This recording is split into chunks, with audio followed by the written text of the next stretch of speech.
ప్రార్థన చేయాలి. ఏ వ్యాపారానికి ఏ పనికైనా సరే సయ్యా, నువ్వు దానం చేస్తేనే అయ్యా, నువ్వు అన్నం పెడితేనే, నువ్వు సాయం చేస్తేనే ప్రభా.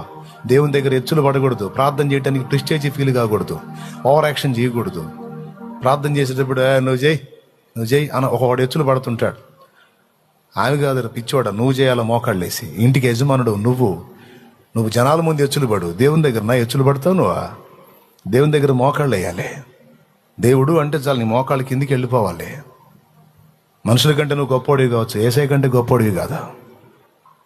చేయాలి నువ్వు ఆ పనే. స్తోత్రం.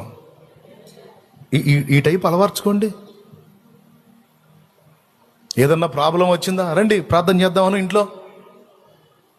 ఎన్ని కుటుంబాల్లో ఉంటుంది ఇట్లా? అలాంటి కుటుంబాలు దీవించబడతాయి, వర్ధిల్లుతాయి, కృప పొందుతాయి.